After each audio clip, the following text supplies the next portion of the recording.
আইন উপদেষ্টা আসিফ নজরুলও বলেছেন যে অপেক্ষা করেন, কিছুদিনের মধ্যে নির্বাচনের তারিখ ঘোষণা।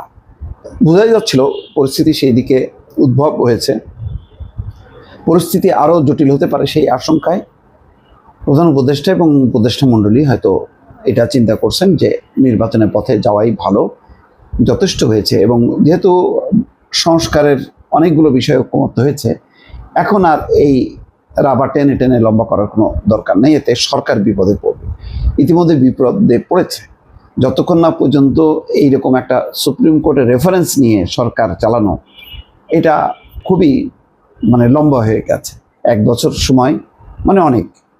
এটা ডক্টর মোহাম্মদ ইউনূসের জন্য তার উপদেষ্টা পরিষদের অনেকের সম্মানিত মানুষ আছে, তারা তো আসলে পলিটিক্যালি ফেস করবে না। তাদের এখন এক্সিস্টিং যে পাওয়ার পলিটিক্সের যারা আছে, বিএনপি জামাত, তাদের সাথে সদ্ভাব রেখে নির্বাচনটা দিয়ে দেয়া এবং তারাই নির্বাচন করবে।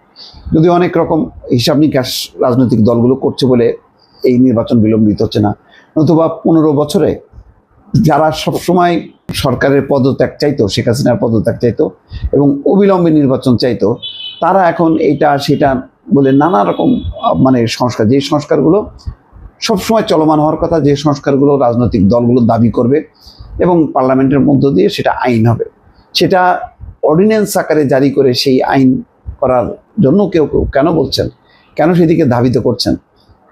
যেমন ডক্টর দেবপ্রিয় ভট্টাচার্য কালকেই দেখেন গুরুত্বপূর্ণ একটা কথা বলেছেন যে সব কিছু কাজের বৈধতা দেবে পরবর্তী সরকার, এটা মনে করার কোনো কারণ নেই।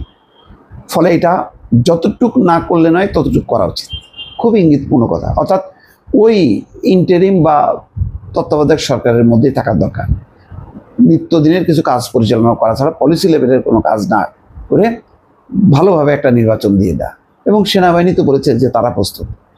তাহলে সেই নির্বাচনের জন্য, কারণ অনেক চ্যালেঞ্জিং, বিগত প্রশাসন পুলিশের যথেষ্ট রকম দুর্বলতা থাকার কারণে এখন এই পরিস্থিতি, অর্থাৎ যেই নির্বাচনের যে পরিস্থিতি, সেই পরিস্থিতি নেই। ফলে স্বাভাবিক নির্বাচনের যেহেতু পরিবেশ নেই, আর আগে এক ধরনের অটোক্রেটিক সিস্টেমের নির্বাচন হতো, এখন নতুনভাবে অর্থাৎ নিরপেক্ষ একটা নির্বাচন করা, ইতিমধ্যে অনেকগুলো শক্তি বিভিন্ন পয়েন্টে তারা সক্রিয় হয়েছে।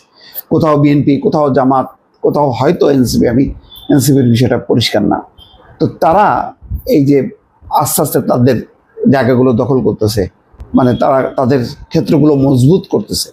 তো তার আগেই একটা নির্বাচনটা হয়ে যাওয়ার কথা দরকার, তা নাহলে সমস্যা আরও বাড়বে। যেটা ডক্টর দেবপ্রিয় ভট্টাচার্য শহরে কে মনে করেন সরকারের হয়তো এখন বোধোদয় হচ্ছে ভালো, এখন যদি তারা করেন তাহলে আমার ধারণা যে ইতিমধ্যে দেরি হয়ে গেছে। সুতরাং আর দেরি না করে নির্বাচনের পথে হাঁটা ভালো। এবং 5ই আগস্ট যদি ডক্টর মোহাম্মদ ইউনূস ঘোষণা দেন, এটা সবাই স্বাগত জানাবে। ভালো থাকবেন। আল্লাহ হাফেজ।